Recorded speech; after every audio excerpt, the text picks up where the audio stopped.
వీక్షకులకు స్వాగతం, నమస్కారం. సుప్రీంకోర్టు ఏర్పాటు చేసిన సిట్ దర్యాప్తులో ధర్మారెడ్డి విచారణ ఎదుర్కొని అప్రూవర్గా మారిపోయాను, నేను తప్పు చేశాను అంటూ దాటవేసే ప్రయత్నం చేస్తున్నాడు. అలాగే మాజీ ఐఏఎస్ ప్రవీణ్ ప్రకాష్ కూడా తప్పులు జరిగినాయి, మా తప్పు ఉందంటూ మాట్లాడుతున్నాడు. వాళ్ళిద్దరూ అలా అప్రూవర్గా మారడానికి గల కారణాలు ఏంటి? ధర్మారెడ్డి ప్రవీణ్ ప్రకాష్ చెప్పేది నిజమేనా, ఇంకెవరన్నా ఉన్నారా అడిగి తెలుసుకునే ప్రయత్నం చేద్దాం. వివరించడానికి మనతో ఉన్నారు ప్రముఖ ఆర్థిక రాజకీయ సామాజిక విశ్లేషకులు అడిసిమిడి శ్రీనివాసరావు గారు. వారిని అడిగి మరిన్ని విశేషాలు తెలుసుకుందాం. సార్ నమస్తే. నమస్కారం అండి. సిట్ విచారణలో ధర్మారెడ్డి తప్పు అయిపోయింది అంటూ తలదించుకున్న పరిస్థితి చూసాం. ప్రవీణ్ ప్రకాష్ మాట్లాడుతూ తప్పులు జరిగినాయి, మా తప్పు ఉందంటున్నాడు. వీళ్ళ ఉద్దేశం ఏమైంటుందంటారు? వీళ్ళు అప్రూవర్గా మాట్లాడి వాస్తవాలు బయటపెట్టే అవకాశం ఉందా, లేదంటే ఇంకేదన్నా నర్మగర్భంగా మాట్లాడుతున్నారంటారా? ఇప్పుడు ఏమైందంటే అండి, ప్రాథమికంగా ఆలోచిస్తే వీళ్ళందరూ కూడా దోషులే.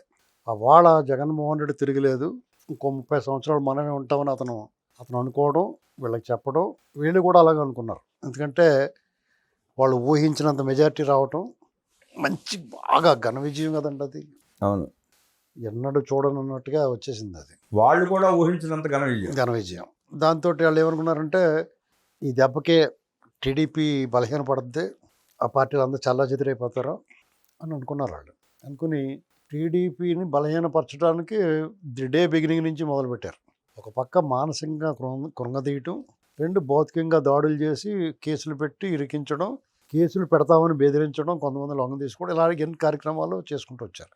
మానసికంగా కృంగదీయడం ఏంటంటే టార్చర్ పెట్టడం, ప్రజావేదిక కొలగొట్టడం. అంటే చంద్రబాబు ఆ రబ్బిష్ అలాగా ఉంచి చంద్రబాబు గారికి రోజు కనపడేలా పెట్టారు. ఆయన పక్కనే ఉంటాడు కాబట్టి ఆయన చూసినప్పుడల్లా కలుక్కుమంటూ ఉంటుంది కదా. అమరావతి విషయంలో చంద్రబాబు నాయుడు గారు చాలా ఇదిగా తీసుకుని చేశారు. అది prestigious project, self sustained project అని చెప్పేసి దాని మీద చాలా హోప్స్ పెట్టుకున్నాడు ఆయన. చరిత్రలో నిలిచిపోయే కార్యక్రమం అది. దాన్ని దెబ్బతీయాలనుకున్నాడు. దాన్ని దెబ్బతీయాలని శ్మశానం అని, ఏడారని, అదని ఇదని మొత్తమే రైతులందరినీ గగ్గులు పెట్టించేసి మానసికంగా హింసించారు. రైతులకి ఆ దెబ్బతీసేస్తే రైతులు ఏం చేయాలి? మామూలుగానే మమ్మల్ని నువ్వే కదా దింపేవి, ఇందులో భూములు తీసుకున్నావు అని చంద్రబాబు గారి మీద పడాలి వాళ్ళంతా వెళ్ళి. కానీ వాళ్ళు ఏం చేశారు? విచిత్రంగా జగన్మోహన్ రెడ్డి మీద పడ్డారు, బ్రీచ్ ఆఫ్ ట్రస్ట్ అని. అప్పటికీ చంద్రబాబు గారి మీద నమ్మకం సడలేదు వాళ్ళకి. దాన్ని అందుకుని ఇంకా తీవ్రం చేసి 3 రాజధానులన్నా దాన్ని 3 రాజధానుల శిబిరం అని ఇలా రకరకాలు చేసి వాళ్ళు కొట్టి హింసించారు ఆఖరికి. ఇవన్నీ వేదనే. అంతేకాకుండా పార్టీని బలహీనపరచడానికి పార్టీ నాయకుల మీద దాడులు, దుర్మార్గాలు, అరెస్టులు, చంద్రబాబు నాయుడు గారి మీదే రాళ్ళదాళ్ళు, నిర్బంధాలు ఇవన్నీ చేసేసారు. ఆఖరికి అరెస్ట్ చేశారు. ఎన్నాటిలోనూ వీళ్ళందరూ భాగస్వాములే. ఇప్పుడు మేము అతను చెప్తే చేసాము, లేకపోతే మేము చాలా మంచివాడు అనడం లేదు. మరి ఎల్వి సుబ్రహ్మణ్యం గారు ఎందుకు చేయలేదు? ఏబి వెంకటేశ్వర గారు ఎందుకు చేయలేదు? అనేక మంది ఆఫీసర్లు ఉన్నారు కదా, వాళ్ళు చాలా మంది ఉన్నారు. మహాంతి గారు అయితే వాళ్ళ అబ్బాయిని వచ్చేవే బాబు అక్కడి నుంచి అని తెచ్చేసుకున్నాడు. అవునా కదా? మాజీ అధికారి మహాంతి గారు వాళ్ళ అబ్బాయి ఉంటే వద్దురో బాబు వీళ్ళ దగ్గర నువ్వు అని చెప్పేసి ట్రాన్స్ఫర్ చేయించేసుకున్నాడు అక్కడి నుంచి. మరి చేయాలప్పుడు తెలుసు ఎక్కడో ఇరికిస్తారని కాదు, తప్పు వీళ్ళ దగ్గర చేయకూడదు. ఇలాంటి దుర్మార్గాలు చేస్తున్నాడు ఇతను, ఇలాంటి వాళ్ళ దగ్గర పని చేస్తే డేంజర్ అని, తప్పుడు పనులు చేయాల్సి వస్తుంది. అది నిజాయితీ అంటే. ఆ పరిస్థితుల్లో కొంతమందిని వీఆర్లో పాడేసాడు, ఇంకా గొడవ లేదు, ఇంకా ఏదో కృష్ణరామ అనుకుంటా ఉన్నారు. మరి సీతారామాంజనేయులు, ఇతను, వీళ్ళందరూ కూడా చాలా దుర్మార్గాలు చేశారండి. వీళ్ళంతా సునీల్ కుమార్, దారుణాలండి, విజయపాల్, ఇలాంటి వాళ్ళంతా వాళ్ళు కొంతమంది ప్రైవేట్ సైన్యుల్లాగా రౌడీ గుండాల్లో ప్రవర్తించారు. తిరుమల తిరుపతి దేవస్థానం దగ్గరికి వస్తే చాలా దైవద్రోహం చేశారు. నువ్వు అవినీతి అరాచకం ఓ పక్కన అయితే, కోట్లాది మంది భక్తుల మనోభావాలకు విశ్వాసాలు దెబ్బకొట్టేశారు. దాని మీద అక్రమార్జన, అవినీతి చేసుకుని కాంట్రాక్టులు చిన్న చిన్న ఏదో కొట్టుకుంటే అది వేరే కదా. ఏకంగా స్వామివారి కైంకర్యాలు ప్రసాదాలకి పెట్టారు. పరకామణి బయటికి తీసుకొచ్చాడు ఈ ధర్మారెడ్డే. పరకామణి గుడి లోపల ఉండేదండి. మీరు చూడండి, దర్శనం చేసుకుని ఎడం చేతి పక్క నుంచి బయటకు వచ్చి అలా మలుపు తిరుగుతాం. అక్కడ లోపల అరుగు మీద అలా పొడవుగా ఉండి అద్దాల్లోంచి కనపడతా ఉండి డబ్బులు లెక్క పెడతాం. పరకామణి అక్కడే ఉండి స్వామివారి ఆలయంలో. ఒకవేళ స్వామివారి ఆలయంలో ఉన్నప్పుడు ఎవడన్నా రూపాయి జైలు పెట్టుకుంటే భయం వేద్దే, ఎత్తుకొచ్చిన దేవుడు సూత్రుడేమో అని. అది తీసుకెళ్ళి బయట పెట్టించాడు ధర్మారెడ్డే. మారెడ్డి ఏం చిన్నోడేం కాదు. పోనీ అతనికి నేను చాలా భక్తి పరుణ్ణి, చాలా మంచివాడిని, వాళ్ళే చేయించారు అంటాం లేదు. ఇప్పుడు కూడా అతని అవతారం ఎలా ఉండి చూడండి. స్వామి ఈవలా ఉండేవాడు కాదు. తిరుమల తిరుపతి దేవస్థానంలో ఉన్నప్పుడు దేవుడి దగ్గర ఉన్న ఈ సేవకులందరూ కూడా దైవ సమానులే.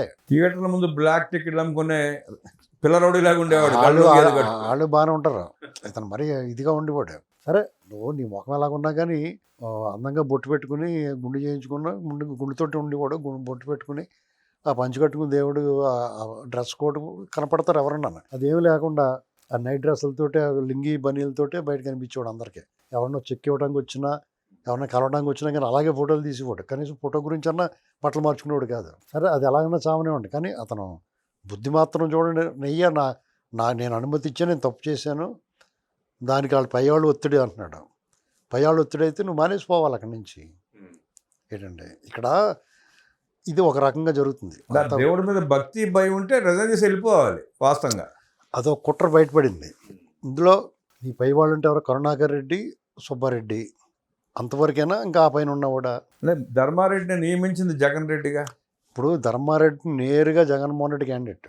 ఈ దేవస్థానం పాలక మండలి మారారు కానీ ఇతను మారలేదు. 5 ఏళ్ళు ఉన్నాడు కంప్లీట్గా. అతను ప్రభుత్వంలో రావడం నేరుగా ఇతను వేసాడు. అక్కడ పెద్ద కొండ ఉంది, దాన్ని లాగాలి మనం అన్నట్టుగానే. ఇతను కొన్ని నిర్ణయాలు చాలా అమానుషంగా తీసుకున్నాడు.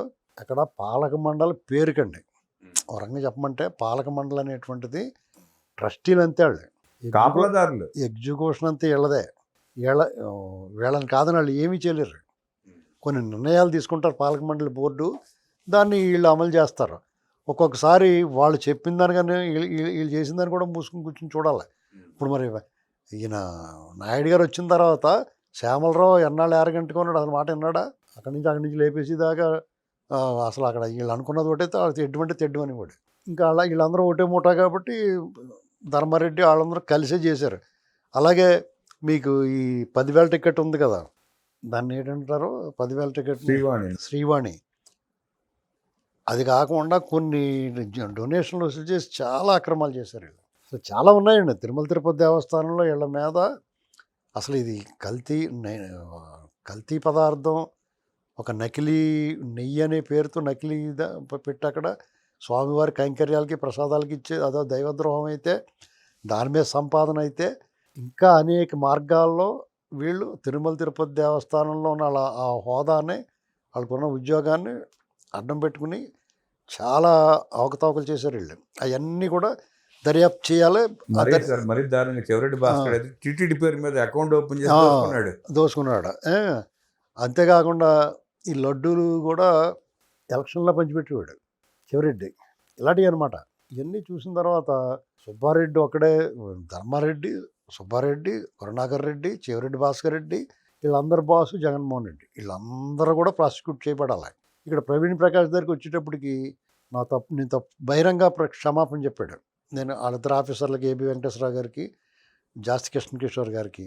జాస్తి కృష్ణకిషోర్ గారు ముందే మేల్కొని అక్కడి నుంచి వదిలిపోయి సెంట్రల్లోని బ్రహ్మాండ పొజిషన్లో ఉన్నాడు. ఈయన 5 ఏళ్ళు వేధించారు, ఏదో రంగా అరెస్ట్ చేద్దామని చూశారు ఏబి వెంకటేశ్వరరావు గారిని. ఆయనకి ఫైట్ చేసుకున్నాడు. ఫైట్ చేసుకుని పోరాడాడు, 5 ఏళ్ళు పోరాడాడు, సర్వీస్ కోల్పోయాడు. ఇప్పుడు జీవితంలో ఒక అధికారి, ఐపీఎస్ అధికారి 30 ఏళ్ళు ఆ సర్వీసులో చివరి అంకంలో లాస్ట్ 4-5 ఏళ్ళు చాలా ముఖ్యం. ఎందుకంటే వాళ్ళ ఉద్యోగ వృత్తి జీవితంలో ఉన్నత శిఖరాలకు చేరుకునే సమయం అది. దాంట్లో దెబ్బ కొట్టడు, అది కూడా లాటరీ కింద అయింది. ఇప్పుడు ఎవరికి అవకాశం వస్తుందో తెలియదు. అలాంటి పరిస్థితుల్లో ఆయన సర్వీసులో లేకుండా చేశాడు. అది చాలా బాధాకరమే. అంతేకాకుండా ఇతను ప్రవీణ్ ప్రకాష్ టీచర్లను ఎంత వేధించి చేశాడు దారుణంగా. ఏమండి అసలు అతను చేసిన అరాచకాలు అన్నింటినీ కాదే. ఎల్వి సుబ్రహ్మణ్యం గారు సబార్డినేట్ ఇతను. ఆయన ట్రాన్స్ఫర్ చేస్తాడు. ఎంత మానసిక వ్యాధి ఉంటుందండి ఒక అధికారికి. మనం చెప్పుకోవడం కాదు, చిన్నదే కదా అనుకుంటారు. అసలు మామూలు బాధ కాదండి అది. ఇలాగా జగన్మోహన్ రెడ్డి అండ చూసుకుని రెచ్చిపోయి ప్రభుత్వం మారినంటే ఇంకా పశ్చాత్తాపమో లేకపోతే వీళ్ళ ముఖం చల్లకో, బాబు గారి దగ్గర ముఖం చల్లకో వాలంటీర్ రిటైర్మెంట్కి పెట్టుకున్నారు. వాళ్ళు ఓకే చేస్తారు. తర్వాత మళ్ళీ కావాలంటే వాళ్ళు పట్టించుకోలేదు. ఇప్పుడు మరి ఎందుకు అలాగా అతను పరివర్తన పశ్చాత్తాపం అంటూ బయటకు వచ్చి వాళ్ళకి బహిరంగంగా సారీ చెప్పడాన్ని ఆహ్వానించాలి. తప్పు తెలుసుకుని నా తప్పు అయిపోయిందని చెప్పి బహిరంగ క్షమాపణ చెప్పడం అంటే ఒక రకంగా మంచిదే. కానీ వీళ్ళని నమ్మటం లేదు జగన్ గ్యాంగ్ని. ఎందుకంటే వాళ్ళు ప్రతి కదలిక, ప్రతి చర్య వెనకాల ఏదో కుట్ర ఉంటుందండి. అవును. వీళ్ళు ఈ రకంగా జనాల తాలూకు యాంగర్ని, ఆగ్రహాన్ని న్యూట్రలైజ్ చేసుకుంటా వచ్చి జగన్ అనేటువంటి వాడి మీద ఆ కోపాన్ని తగ్గించడానికి కన్నా ప్రయత్నం చేస్తున్నారేమో చూడాలి. వీళ్ళు ఇన్ని మాటలు మాట్లాడుతున్నారు కానీ ఇదిగో ఈడి వల్ల మేము చేసామని చెప్పట్లా. జగన్ లాంటి అరాచకవాది చచ్చినట్టు చేయాల్సి వచ్చింది, లేదంటే మమ్మల్ని చంపుతున్నాడో, లేదంటే మా ఉద్యోగం తీసేస్తాడు, లేకపోతే మమ్మల్ని ఇరికిస్తున్నాడో అని చెప్పట్లేదు ఎవడన్నా. మేమే తప్పు చేసామంటున్నారు. ఎవడికాడు పయ్యాడు అంటున్నాడు తప్ప పయ్యాడు ఎవడో చెప్పట్లా. లేదంటే తెలియదు, గుర్తులేదు, మర్చిపోయామంటున్నారు. కాబట్టి ముందు అతను వేసేస్తే ఇవన్నీ సెట్ అవుతాయి.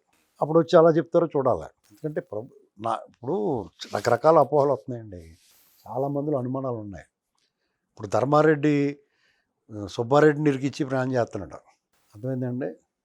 అయితే సుబ్బారెడ్డిని ఇరికిచ్చి ధర్మారెడ్డి అనేటువంటి కూడా అప్రూవర్గా మారిపోయి ఎస్కేప్ అవ్వడానికి చూస్తున్నాడు. ధర్మారెడ్డి చాలా ముఖ్యమైన వ్యక్తులకి కావాల్సినాడు అతను, పైన జగన్కి వీళ్ళందరికీ. కాబట్టి అతన్ని రక్షించుకోవడానికి సుబ్బారెడ్డిని బలిస్తున్నారేమో అనుకున్నాను. అది ఏం పోద్దండి, నువ్వు ఒప్పుకుంటారు, ఎన్నాళ్ళు జైల్లో పెడతారు. జగన్ రెడ్డి సొంత బాబాయిని కూడా బలి చేస్తాడు. బలి చేస్తాడు, వాళ్ళ బాబాయిని చంపేసినాడు. ఇంకా నయ్యి అతను చంపేయలేదు, బలిస్తున్నాడు అంతే. ఇప్పుడు మీరు జైలుకి వెళ్ళటాన్ని వాళ్ళు శిక్ష అనుకోకూడదు. మీరు వీళ్ళకి పర్టికులర్గా వీళ్ళకి, మిగతా వాడు ఎవడన్నా సత్యనారాయణ రాజు లాంటిగా ఆయన లాంటిగా అయితే జైలుకి వెళ్ళటం అంటే జీవితంలో అవమానం మొత్తం కోల్పోయినట్టు, మీకైనా నాకైనా. వీళ్ళకి అలా కాదు, జైలుకి వెళ్ళటం అంటే వాళ్ళు ఏమంటున్నారు, వెళ్తాడు 16 నెలలు జైల్లో లేడా, ముఖ్యమంత్రి అయిపోలేదు వచ్చి, అది పెద్ద విషయం కాదు వాళ్ళకి. జైల్లోకి వెళ్ళినా కానీ వాళ్ళకి ఏం కష్టం ఉంటుంది, అక్కడ బ్రహ్మాండంగా సాగుద్ది, బోళంత డబ్బు ఉంది. ఎన్నాళ్ళు పెడతారు, ఎప్పటికప్పుడు బెయిల్ ఇచ్చి పంపించాలి కదా. ఈ కేసు తేలడానికి ఎన్నాళ్ళు పడుతుంది. జగన్మోహన్ రెడ్డి కేసులు ఇంకా విచారణకు రాకుండానే 13 ఏళ్ళు అయిపోయింది, ఇంకో 10 ఏళ్ళు పెట్టేద్దాయి. ఈ లోపల అయిపోతాడు, వార్ధక్యం వచ్చి ముసలిని అయిపోయి నన్ను వదిలేండి అంటాడు కూడా. కాబట్టి ఎవరినైనా వాళ్ళు తప్పించడానికి ప్లాన్ చేస్తున్నారు. వీళ్ళు ఏం చేయాలంటే ఈ విషయంలో భారత న్యాయ సమితి బిఎన్ఎస్ చట్టాల ప్రకారం ముందుగా జగన్మోహన్ రెడ్డి అరెస్ట్ చేయాలి. అతను ముఖ్యమంత్రిగా ఉండగా, అతని పరిపాలన ఉండగా ఇవన్నీ జరిగినాయి. కాబట్టి అతను అక్కడ కూర్చోబెట్టి అతన్ని బాధ్యుడు చేసి, సాధారణంగా కింద నుంచి వెళ్తారు, ఈ క్రిమినల్ పట్టుకుని ఇంకోటి రహస్యం, ఇంకోటి సమాచారం అలా పైకి వెళ్తారు.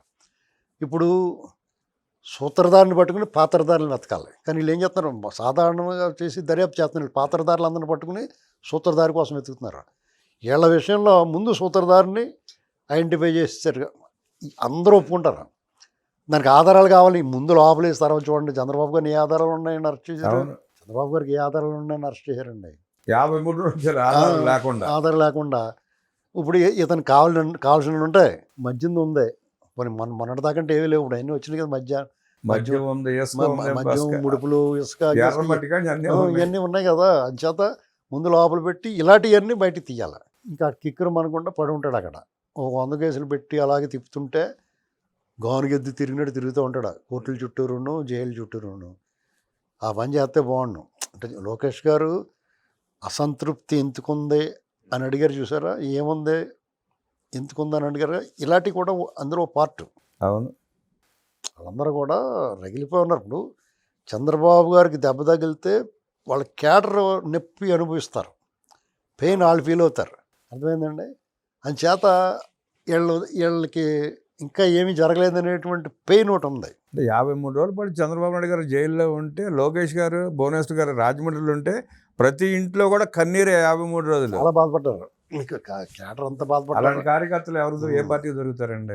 అంచేత వీళ్ళకి మనం అంత బేగా నమ్మలేమండి వీళ్ళు ఎవరినైనా. సరే ఏం జరుగుతుందో చూద్దాం. కరుణాకర్ రెడ్డి కూడా నోటికొచ్చినట్టు మాట్లాడుతున్నాడు. అతన్ని కూడా పిలవాలి, ముందు 4-5 సార్లు విచారణకు పిలిచి అప్పుడు లోపల వేయాలి. అప్పుడు దాకా కొంచెం అనుమానాస్పదంగానే ఉంటాయి, అసలు శిక్ష పడి. ఎందుకంటే వాళ్ళ వెనకాల చాలా పెద్దోళ్ళు ఉన్నారండి. ధర్మారెడ్డికి ఉన్నారు, జగన్మోహన్ రెడ్డికి ఉన్నారు, కరుణాకర్ రెడ్డికి ఉన్నారు. వాళ్ళు ఏదో రూపంలో ఈ దేశంలో వాళ్ళు దేనికన్నా డబ్బుకి పలుకుబడిని మించిన ఆయుధం, బలం వేరే ఏమి ఉండదండి. అలాంటి వాళ్ళు ఉన్నారు వాళ్ళ వెనకాల. కాబట్టి వాళ్ళకి ఇన్నాళ్ళు సాగుతుందని అనుకుంటున్నాను నేను. చంద్రబాబు నాయుడు గారు లాంటి వాళ్ళు, లోకేష్ గారు లాంటి వాళ్ళు, పవన్ కళ్యాణ్ గారు ఎంత పవర్ఫుల్గా వీళ్ళ సంగతి చూద్దామన్నా కానీ మట్టగిడసలా జారిపోతున్నాడు. అవును, అంటే గూడు అల్లినట్టు మొత్తం చుట్టూరులందరికీ అల్లేసాడండి. ఆ చుట్టూ ఉన్న వాళ్ళతో వాళ్ళ కుటుంబాలు కూడా అల్లేసాడు. ఇప్పుడు ఒక్కొక్క దారం తెంపుకుంటూ రావాలంటే చాలా టైం పడుతుంది. వాళ్ళు ఏమంటున్నారు, మేమే తప్పు చేసామంటున్నారు తప్ప ఇందాక వెళ్తలా. మీరు అన్నట్టు ఆ సాలిని చంపేస్తే అన్ని చచ్చిపోతాయి, గూడంతా చల్లజదరైపోతుంది. ముందు అతన్నే మూసేయాలి. జరిగిన కేసులు జరుగుతున్న కేసులు, జగన్మోహన్ రెడ్డి నాడు నేడు దోచుకున్న తీరు, ఆ కేసులన్నిటికీ మూలకారకుడు జగనేనని వైవి సుబ్బారెడ్డి అయినా, ధర్మారెడ్డి అయినా, ప్రవీణ్ ప్రకాష్ అయినా జగన్మోహన్ రెడ్డిని కాపాడే ప్రయత్నంలో భాగంగానే వాళ్ళు ప్రజలను తప్పుదోవ పట్టించడానికి ఇలాంటి మాటలు మాట్లాడుతున్నారని విశ్లేషించిన అల్టిమేట్గా జగన్మోహన్ రెడ్డిని అరెస్ట్ చేస్తేనే ఈ కేసులన్నీ తేల్తాయి అంటూ వివరించిన అర్స్మిల్ గారికి ధన్యవాదాలు తెలియజేస్తూ నమస్కారం.